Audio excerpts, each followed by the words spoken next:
कुछ काम तो करो, आम आदमी से मिल तो लो, देख तो लो। और उस समय के कलेक्टर क्या करते थे, आईएएस अधिकारी बहुत सारे, फाइलों में अच्छी अच्छी बातें, यहाँ गए बांध बन गया है जो बना ही नहीं, खेतों में हरियाली है जो है ही नहीं, सब फाइलों में चल रहा है। और इसी पर व्यंग्य करते हुए पद्म ने फिर लिखा, तुम्हारी फाइलों में गांव का मौसम गुलाबी है, मगर ये आंकड़े झूठे हैं, ये दावा किताबी है, ये सच नहीं है।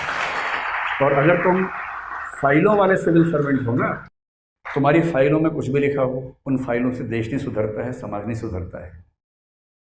इसलिए हमें वो सिविल सेवक चाहिए जो आम आदमी के पास जा सकते हो, जिनमें कंपैशन हो, करुणा हो, संवेदना हो, समाज के वंचित वर्गों को मुख्य धारा में लाने के लिए कमिटमेंट का भाव हो, डेडिकेशन का भाव हो। अगर आप वैसे सिविल सर्वेंट हो सकते हैं तो सिविल सर्वेंट होने का मज़ा है, वरना तो सत्ता के भूखे लोग हजारों लाखों दुनिया में हैं ही, एक आप या एक मैं भी हो जाएंगे तो उससे क्या फर्क पड़ेगा। 1990 तक हमारी कोशिश यही रही, हमारे सारे प्रधानमंत्रियों ने, जब जनता पार्टी की सरकार बनी उस समय भी ये बात बार बार आई कि भाई सिविल सेवकों को ना लोक सेवक बनना है, पब्लिक सर्वेंट बनना है, लाट साहब नहीं बनना है, आम आदमी के पक्ष में आना है।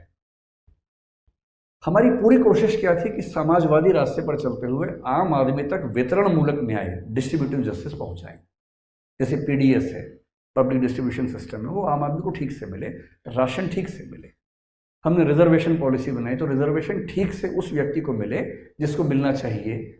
ऐसा ना हो कि रिजर्वेशन के नाम पर लूट मच जाए और कुछ लोग उसका गलत फायदा उठाएं और जिसको सच में देना था वो वहां तक पहुंच ही ना पाए, जो कि हमारे देश में कई पैमाने पर दिखता भी है कि जिस व्यक्ति के लिए रिजर्वेशन दरअसल हमने दिया उस तक पहुंचा कि नहीं, इस पर बात नहीं होती है।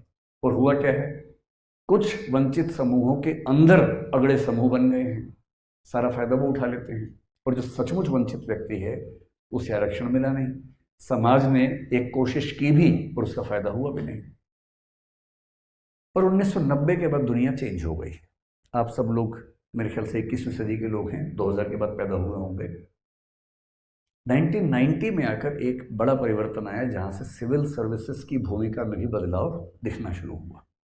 अभी तक हमारी अपेक्षा सिर्फ इतनी थी कि कलेक्टर कैसा होना चाहिए। मैं कलेक्टर कह रहा हूं लेकिन इसका मतलब आईएएस भी होता है, आईपीएस भी हो, तो सब होते हैं, कि ऐसा व्यक्ति जो गरीबों से, वंचितों से मेलजोल कर सके, कंपैशनेट हो, उनकी समस्याएं समझे, नीतियां उनके पक्ष में बनाए, जो नीतियां हैं उनको उनका हितार्थी या लाभार्थी बनाए, बेनिफिशियरी बनाए, न्याय करे, ईमानदार व्यक्ति हो, प्रतिबद्ध व्यक्ति हो।